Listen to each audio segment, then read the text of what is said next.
Hi all, welcome back. ഇന്ന് ഞാൻ വന്നിരിക്കുന്നത് ഒരു അടിപൊളി എഗ് ചില്ലിയുടെ റെസിപ്പി ആയിട്ടാണ്. ഇതൊരു വെറൈറ്റി റെസിപ്പിയാണ്. വീഡിയോ മുഴുവനും സ്കിപ്പ് ചെയ്യാതെ കാണണേ.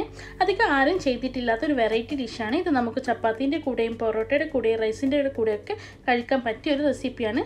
നമ്മുടെ വീട്ടിലൊക്കെ എഗ്ഗൊക്കെ അവൈലബിൾ ആയിട്ടുണ്ടാവും. അപ്പോൾ പെട്ടെന്ന് ഗസ്റ്റൊക്കെ വന്നാൽ നമുക്ക് വളരെ പെട്ടെന്ന് ഉണ്ടാക്കിയെടുക്കാൻ പറ്റിയ ഒരു നല്ലൊരു ഡെലീഷ്യസ് റെസിപ്പിയാണ്.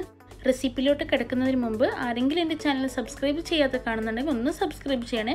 തൊട്ടടുത്തുള്ള കുഞ്ഞു ബെല്ലൈക്കണിൽ ഓൾ എന്ന ഓപ്ഷനിൽ ക്ലിക്ക് ചെയ്യണേ. ഇത് ഉണ്ടാക്കാനായി ഞാനൊരു ബൗൾ എടുത്തിട്ടുണ്ട്. അതിലേക്ക് 3 ടേബിൾ സ്പൂൺ മൈദ ചേർക്കുന്നുണ്ട്, 3 ടേബിൾ സ്പൂൺ കോൺഫ്ലോർ, കുറച്ച് ഉപ്പ്, 1/4 ടീസ്പൂൺ കുരുമുളക് പൊടി, 1/4 ടീസ്പൂൺ മുളക് പൊടി, കുറച്ച് അതിലേക്ക് വെള്ളം, ആവശ്യത്തിന് വെള്ളം കൂടി ചേർത്ത് നന്നായി മിക്സ് ആക്കിയെടുക്കാം.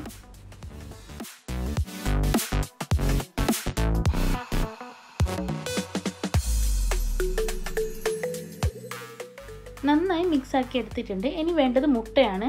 ഞാൻ 5 മുട്ട പുഴുങ്ങി ഇതുപോലെ കട്ട് ചെയ്തെടുത്തിട്ടുണ്ട്. ഇനി ഈ ഒരു ബാറ്ററിലേക്ക് ഡിപ്പ് ചെയ്തെടുക്കാം.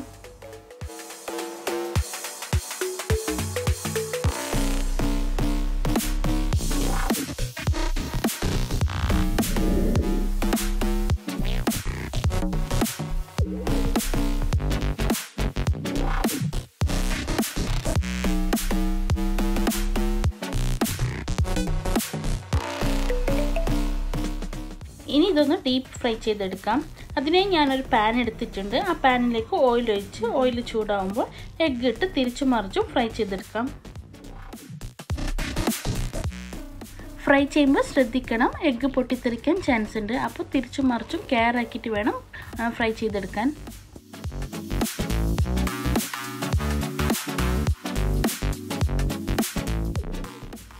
എഗ്ഗ് ഫ്രൈ ആയിട്ടുണ്ട്. ഇനി ഇതിൽ നിന്നും കോരിയെടുക്കാം.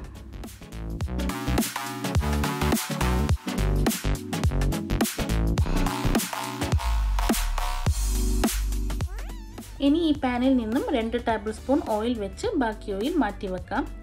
ഇതിലേക്ക് 1 ടീസ്പൂൺ ചെറുതായി മുറിച്ചെടുത്ത വെളുത്തുള്ളി ചേർക്കാം. ഇതുപോലെ 1 ടീസ്പൂൺ ഇഞ്ചിയും കൂടി ചേർക്കാം. ഇനി 1 പച്ചമുളകും കൂടി മുറിച്ച് ചേർക്കാം. എന്നിട്ട് നന്നായി ഇളക്കി കൊടുക്കാം. ഇനി ഇതിലേക്ക് വേണ്ടത് ഉള്ളിയാണ്. ഉള്ളി ഞാൻ ഇതുപോലെ ക്യൂബ് ടൈപ്പിലാണ് കട്ടാക്കി എടുത്തിട്ടുള്ളത്. അപ്പോൾ ഈ ഉള്ളിയും കൂടി ചേർത്ത് നന്നായി മിക്സ് ആക്കി എടുക്കാം. അതുപോലെ തന്നെ ക്യാപ്സിക്കം വേണം. അപ്പോൾ ക്യാപ്സിക്കം ഇതുപോലെ കട്ടാക്കി ചേർത്ത് കൊടുക്കുന്നുണ്ട്.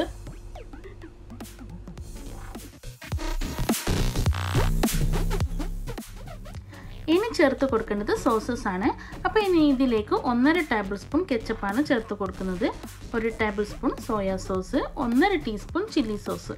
ഇത്രയും ചേർത്ത് നന്നായി മിക്സ് ആക്കി എടുക്കാം. ഇനി ഇതിലേക്ക് കുറച്ച് വെള്ളം കൂടി ചേർത്ത് കൊടുക്കുന്നുണ്ട്. അപ്പോൾ എന്നിട്ട് ഇതിലേക്ക് കുറച്ച് ആവശ്യത്തിന് ഉപ്പും കൂടി ചേർത്ത് കൊടുക്കാം. അപ്പോൾ ഉപ്പ് ചേർത്ത് കൊടുക്കുമ്പോൾ ഒന്ന് ശ്രദ്ധിക്കാൻ, സോയാ സോസിൽ അത്യാവശ്യം ഉപ്പൊക്കെ ഉണ്ടാവും. അപ്പോൾ അതനുസരിച്ച് വേണം നമ്മൾ ഉപ്പ് ചേർത്ത് കൊടുക്കാൻ. ഇനി ഇതിലേക്ക് കുറച്ച് മല്ലിയില ചേർത്ത് മിക്സ് ആക്കിയെടുക്കാം. ഇനി ചേർത്ത് കൊടുക്കേണ്ടത് എഗ്ഗാണ്. അപ്പോൾ നമ്മൾ നേരത്തെ ഫ്രൈ ചെയ്ത എഗ്ഗും കൂടി ചേർത്ത് നന്നായി മിക്സ് ആക്കിയെടുക്കാം. ഈ ഡിഷ് കുറച്ച് ഗ്രേവി ടൈപ്പിൽ കഴിക്കാൻ ഇഷ്ടമുള്ളവർക്ക് കുറച്ച് വെള്ളം കൂടി ചേർത്ത് കൊടുത്താൽ മതി. ഞാൻ ഇവിടെ കുറച്ച് ഡ്രൈ ടൈപ്പിലാണ് ഉണ്ടാക്കിയെടുക്കുന്നത്. ഇനി നമ്മൾ ലാസ്റ്റായി ചേർത്ത് കൊടുക്കുന്നത് 1/2 ടീസ്പൂൺ കുരുമുളക് പൊടിയും കുറച്ച് മല്ലിയിലയുമാണ്. ഇതും കൂടി ചേർത്ത് നന്നായി മിക്സ് ആക്കി ഫ്ലെയിം ഒന്ന് ഓഫ് ചെയ്യാം.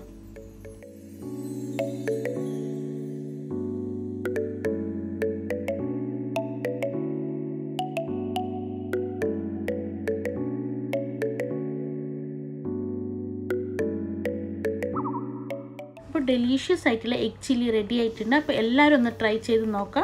കുട്ടികൾക്കും വലിയവർക്കും എല്ലാവർക്കും ഇഷ്ടമാവും. അപ്പോൾ നിങ്ങൾ ട്രൈ ചെയ്ത് ഫീഡ്ബാക്കൊക്കെ കമൻറ്റിലൂടെ അറിയിക്കുക. ഈ റെസിപ്പി ഇഷ്ടപ്പെട്ടിട്ടുണ്ടെങ്കിൽ ലൈക്കും കമൻറ്റും ഷെയറും ചെയ്യുക. നിങ്ങളുടെ ഫ്രണ്ട്സിനും ഫാമിലിക്കൊക്കെ ഷെയർ ചെയ്യുക. അപ്പോൾ എപ്പം പറയുന്ന പോലെ ആരെങ്കിലും എൻ്റെ ചാനൽ സബ്സ്ക്രൈബ് ചെയ്യാതെ കാണുന്നുണ്ടെങ്കിൽ ഒന്ന് സബ്സ്ക്രൈബ് ചെയ്യുക. തൊട്ടടുത്തുള്ള കുഞ്ഞു ബെല്ലൈക്കൺ കൂടി എനേബിൾ ചെയ്യുക. ഇൻഷാ അല്ലാഹ് ഇതുപോലത്തെ നല്ലൊരു വീഡിയോയുമായി വരുന്നത് വരയ്ക്കും bye, take care, thank you for watching.